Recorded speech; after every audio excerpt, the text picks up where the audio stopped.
Gikunukkiriza okwera emyezi ebiri bukya basomesa b'amasomo ga arts bateeka wansi ebikola nga beemulugunya ku musala gwe basasulwa okubeera ogwa wansi bw'ogeraageranya ne bannaabwe abasomesa amasomo ga saayansi. Akeediimo kano kaatandika mu lusomo luno okwetoola eggwanga lyonna.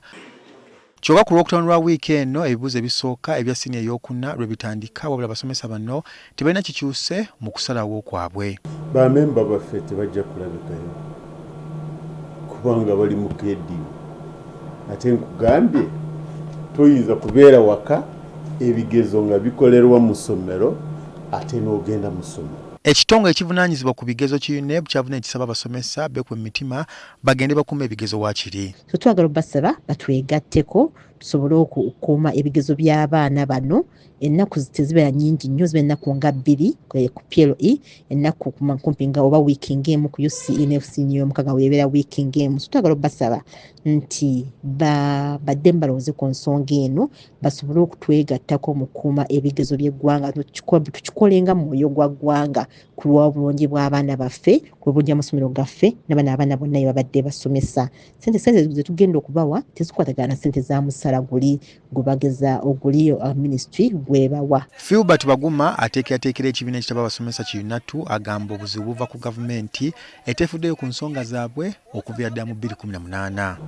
Gwali mwezi gwa June ne tusayininga ku ndagaano ennaku 22 kati gavumenti n'egisuula bbali nejja mu 22 neeyawula mu basomesa abamu neebawa abalala neebagamba mugire mulinde. Balinze emyaka egenze 3 kati leero bwe tutunulira ku kwebyo ebiri ku meeza tuba twerabidde nti abasomesa babadde bagumiikiriza. Kati bano enkya ya leero basisinkanye sipiika wa Parliament okusobola okuwaayo okwemulugunya kwabwe ng'essira liri ku misaala ekiganya okulinnya. Mu ngeri y'emu abakiikirira abakozi ba gavumenti ez'ebitundu n'abakiikiridde abasomesa b'amasomo g'emikono oba TVET nabo babeeyunzeeko okuwaayo okwemulugunya kwabwe. There are so many administrations which are clearly clarified under policy guideline in legal guideline, but when it comes to administrative implementation, they act different. In local government, with their prestigious diploma in law from LDC, when they are recruited in local government, they are paid salary scale U8. Yet, government policy, somebody with a diploma is supposed to be paid according to U5. So we have those administrative gaps. In 2024, that is last year, November, there was a notice from the Permanent Secretary Public Service that some of the courses, that is fashion and design, agriculture and shoemaking, are non-science, and they should therefore go back to the arts scale. Getting somebody who is getting 4 million, you reduce that salary, you bring it to 900,000.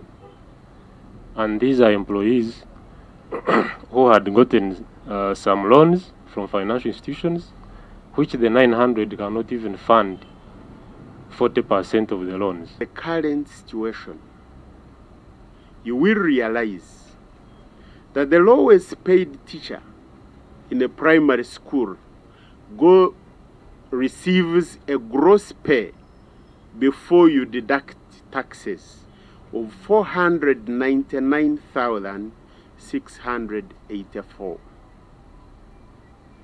If you remove taxes, this person goes home with around 410,000 shillings.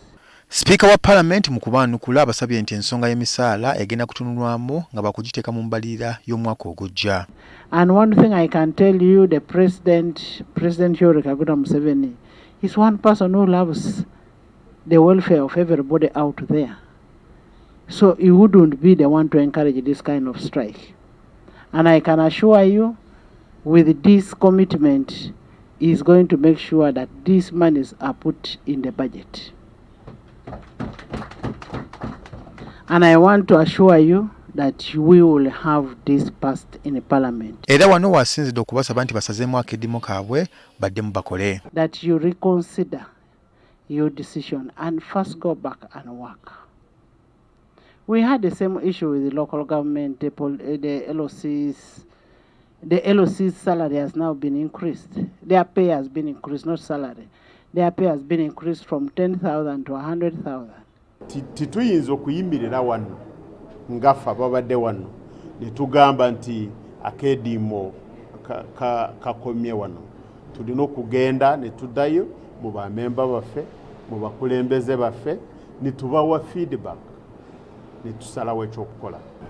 Era emirimu tugiddamu bulungi ne gitambulanga bulijjo, era n'abaana baffe abatasoma baddeyo basome.